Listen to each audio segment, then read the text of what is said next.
شکر ہم خدا کی ذات کا، خدا کی ذات کا نیا پھر دن ہوا۔ آج کی آیت۔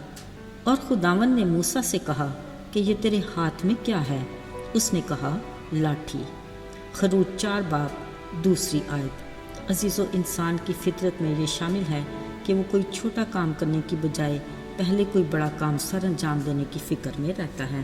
اس طرح وہ کسی بڑے موقع کے انتظار میں چھوٹے موقع کو بھی گنوا دیتا ہے۔ ممکن ہے یہی چھوٹا موقع کسی بڑے موقع کا پیش خیمہ بن جائے۔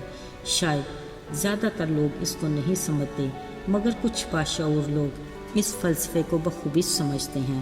عزیزو، اکثر سننے میں آتا ہے کہ کسی بڑے بزنس مین نے برائے نام کاروبار شروع کیا جو بڑھتے بڑھتے بڑا بزنس بن گیا، یا کسی بڑے سٹور کے مالک کی ابتدا ریڑھی سے ہوئی۔ اس طرح کے بہت سے تجربات اور مشاہدات ہمارے معاشرے میں دیکھنے اور سننے کو ملتے ہیں جو حقیقت کے قریب ہیں۔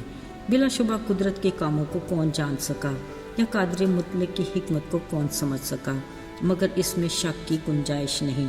کسی بھی نیک کام کے لیے کچھ بھی پاس ہے، شکر گزاری کے ساتھ اسی سے شروع کریں۔ یقیناً جس کام کا آغاز خدا کے مبارک نام سے ہوگا، اختتام بھی بہترین ہی ہوگا۔ عزیزو، 3 ماہ کا وہ ننھا سا بچہ موسیٰ جو کبھی تنکوں کی ٹوکری میں پڑا، دریا کی اچھلتی کودتی لہروں کے رحم و کرم پر تھا، پھر گزرتے وقت نے اسے سکھایا اور بدلتے حالات نے اسے سنبھالا۔ آج 80 سالہ مضبوط اعصاب کا مالک، پختہ دل و دماغ کا مرد موسیٰ پورب کے پہاڑ پر خدا کے حضور کھڑا تھا۔ عزیزو، وہ کس قدر مبارک تھا کہ خدا نے اسے اپنے ایک بڑے منصوبے کے بارے میں نہ صرف اسے آگاہ کیا بلکہ اس کی تکمیل کے لیے اس کا انتخاب بھی کیا۔ اگرچہ موسیٰ اتنی بڑی ذمہ داری کے لیے ذہنی طور پر تیار نہیں تھا، جبھی اس نے اپنی کمزوریوں کا اقرار بھی کیا، مگر خدا نے کہا، میں خدا ہوں اور میں تجھے سکھاؤں گا کہ تجھے کیا کرنا اور کہنا ہے، مت ڈر، میں تیرے ساتھ ہوں۔ پھر خدا نے اس کی کم اعتقادی کا علاج کیا اور کہا، یہ تیرے ہاتھ میں کیا ہے؟ موسیٰ نے جواب دیا، لاٹھی۔ خدا نے اسے یہ لاٹھی زمین پر پھینکنے کو کہا۔ جیسے ہی اس نے لاٹھی زمین پر پھینکی تو وہ سانپ بن گئی اور موسیٰ اس کے سامنے سے بھاگا۔ اب خدا نے موسیٰ سے اس کو دم پکڑنے کو کہا تو وہ دوبارہ لاٹھی بن گئی۔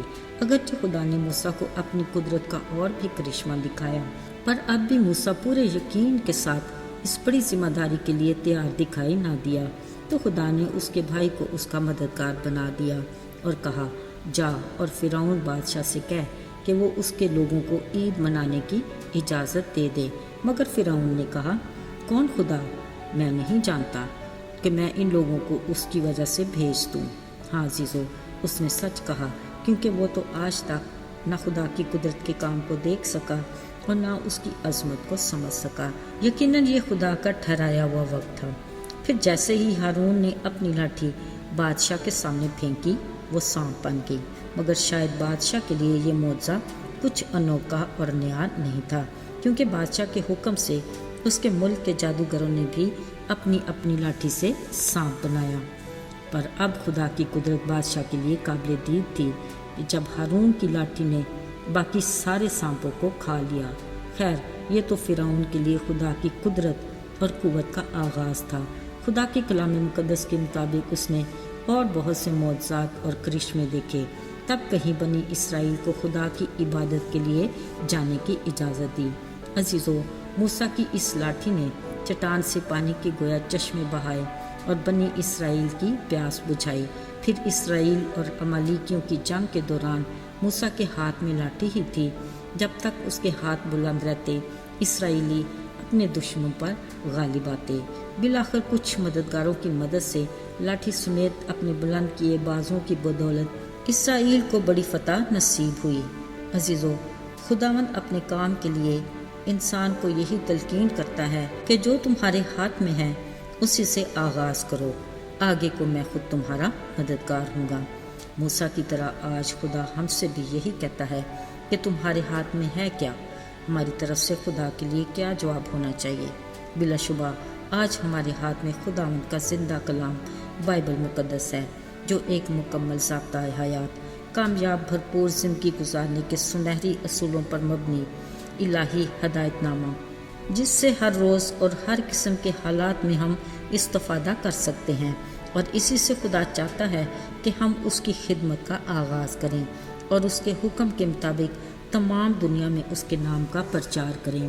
عزیزو، یاد رہے ہمارے ہاتھ کلام مقدس بائبل وہ واحد اور مستند ذریعہ ہے جس کی بدولت ہم نجات کے مفت تحفے کے حصول کے طریقہ کار، آسمانی بادشاہی کی ضیافت کی دعوت اور صلیب کے زندگی بخش پیغام کو گناہ میں سسکتی ہلاکت کے دہانے پر کھڑی انسانیت تک پہنچا کر ہمیشہ کی زندگی کی خوشخبری سنا سکتے ہیں۔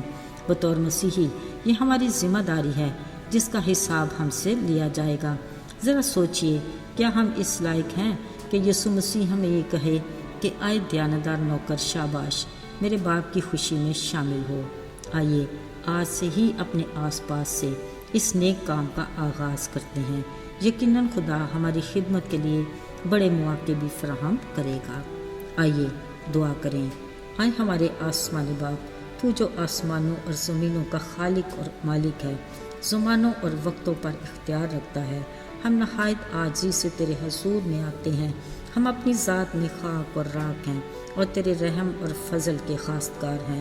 تو جو ہمارا محکم قلعہ اور مضبوط چٹان ہے، ہمیں اپنے میں محفوظ رکھ اور ہمیں خود میں مضبوطی عطا کر۔